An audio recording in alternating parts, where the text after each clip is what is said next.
राधे राधे मेरे प्यारे भाइयों बहनों माताओं व बंधुओं, संस्कार की बातें चैनल में आपका स्वागत है।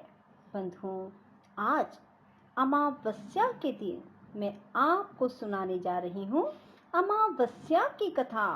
बंधुओं, अमावस्या की कथा सुनने मात्र से मनुष्य का जीवन सुखमय हो जाता है। उसे संपूर्ण जीवन सुख का अनुभव होता है। जो मनुष्य भी अमावस्या के दिन इस कथा को सुनते हैं, बंधुओं, कथा को जब भी सुनो, पूर्ण विश्वास, सच्ची निष्ठा और एकाग्र मन के साथ ही सुने और कथा को हमेशा पूरी सुने। बंधुओं, तभी आपको पूर्ण सुख की प्राप्ति होगी।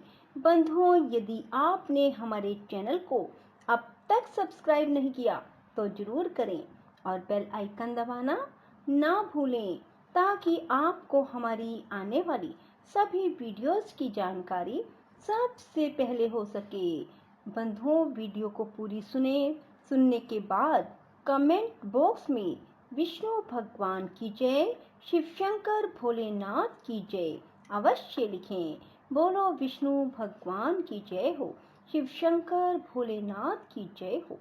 एक नगरी में एक राजा राज्य करता था। उसकी प्रजा एवं परिवार सभी खूब आनंद से जीवन बिता रहे थे। राजा की रानी बहुत ही धार्मिक विचारों की थी और वह प्रजा से भी बहुत प्रेम करने वाली थी। दोस्तों, राजा के महल के सामने एक साहूकार की हवेली थी।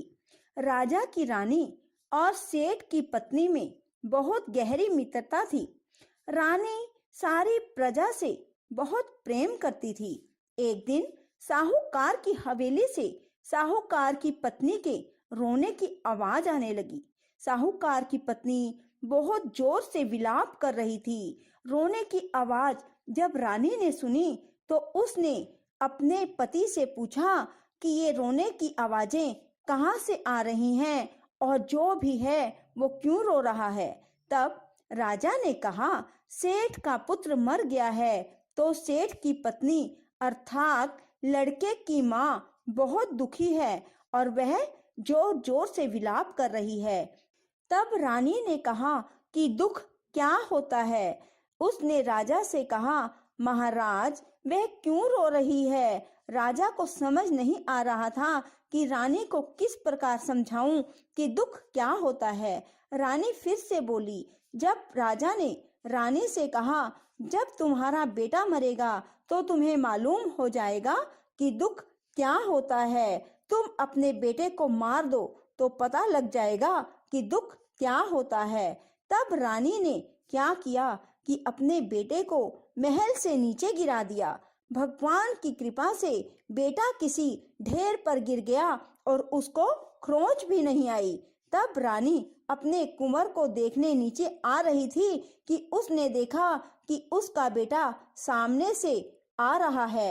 यह देख राजा भी दंग रह गया कि इतने ऊपर से गिरने के बाद भी उसके बेटे को खरोंच तक नहीं आई। रानी ने फिर राजा से पूछा, महाराज, दुख क्या होता है, बताइए ना, दुख क्या होता है। तब राजा ने कहा कि पड़ोसी राजा के सैनिक युद्ध कर रहे हैं और मैं भी युद्ध में अकेला ही लड़ाई लड़ने के लिए जाऊंगा और जब मेरे मरने का समाचार सुनोगी तब तुम्हें दुख का एहसास हो जाएगा। तब राजा ने युद्ध के लिए प्रस्थान किया, लेकिन भगवान और अमावस माँ की कृपा से लड़ाई जीतकर राजा अपने घर वापस आ गया। अब राजा को भी आश्चर्य होने लगा कि क्या कारण है कि रानी को मैं एहसास ही नहीं करा पा रहा कि दुख क्या होता है। तब राजा ने रानी को बुलाकर कहा कि अब हम गंगा माँ की यात्रा के लिए जाएंगे, तुम तैयारी शुरू कर लो। वहां जाकर मैं गंगा जी में कूद जाऊंगा, तब तुम्हें दुख का एहसास जरूर होगा और तुम्हें पता लगेगा कि दुख क्या होता है। तब रानी ने गंगा यात्रा की तैयारी शुरू की और आवश्यक सामान और भोजन सामग्री की तैयारी कर ली। तब उन्होंने यात्रा के लिए प्रस्थान। कैलाशपति से कहा कि सती, आज मैं कलयुग में तुम्हें सुखी आत्मा के दर्शन कराऊंगा। शिव जी ने बकरे का और पार्वती ने बकरी का रूप धारण किया और वे दोनों एक बावड़ी के पास घास चरने लगे। इतने में राजा रानी की सवारी वहां आई और रानी ने सुंदर छाया और बावड़ी को देखा और कहा कि हम यहीं जलपान और विश्राम करके ही आगे बढ़ेंगे। तब राजा रानी ने वहां जलपान किया और विश्राम किया और फिर राजा पानी लेने के लिए बावड़ी में चला गया। बकरी के रूप को धारण किए हुए पार्वती माता ने शिव जी से पूछा, स्वामी, इस रानी को दुख देखना है तो वह किस प्रकार दुख देखेगी? इसे दुख क्यों प्राप्त नहीं हो रहा है? रानी ने बकरा बकरी को मनुष्य की भाषा में बोलते हुए सुना।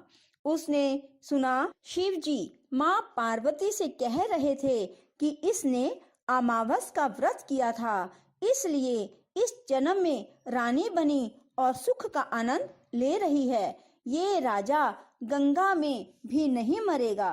तब रानी ने उनकी बातें सुन ली। तभी राजा पानी लेकर आया तो रानी ने राजा को सारी बातें जो शिव पार्वती में हुई थी उन्हें बता दी। तब वे दोनों वापस अपनी नगरी को चले आए। राजा ने अपनी प्रजा को अमावस के व्रत करने की आज्ञा दी। राजा ने कहा कि जो भी अमावस का व्रत करेगा उसे कभी भी कोई दुख उठाना नहीं पड़ेगा। इसलिए सभी मनुष्य को हर अमावस का व्रत जरूर करना चाहिए। राजा खुद भी अमावस की पूजा करता और कथा करता। दोस्तों, ये व्रत जिस दिन शुक्रवार हो और अमावस हो उस दिन शुरू करें। शुक्रवार की अमावस को शुरू करके 21 अमावस तक व्रत करें। पहले 5 अमावस्या को गेहूं और लाल कपड़ा दान करें। दोस्तों, गेहूं और लाल कपड़ा आप अपनी श्रद्धा अनुसार दान करें और फिर अगली 5 अमावस्या को मूंग दान करें और उसके बाद अगली 5 अमावस को चने का दान करें और फिर अगली 5 अमावस्या को मक्के का दान करें और जो 21वीं अमावस का व्रत हो उस दिन चावल का दान करें। दोस्तों, दान में जैसा रंग अन्न का होगा उसी रंग का कपड़ा भी दक्षिणा सहित दान करें। व्रत के दिन हरा चारा गाय को जरूर खिलाएं और ब्राह्मण को भोजन और दक्षिणा देकर आशीर्वाद लें। दोस्तों, जो मनुष्य श्रद्धा पूर्वक अमावस का व्रत करेगा, अमावस माता की कहानी सुनेगा, उसे अमावस माता और भगवान शिव की कृपा से सदा के लिए सुख की प्राप्ति होगी। राधे राधे, जय श्री कृष्णा। यदि आपको हमारी वीडियो पसंद आए तो इसे लाइक करें और शेयर भी जरूर करें। धन्यवाद।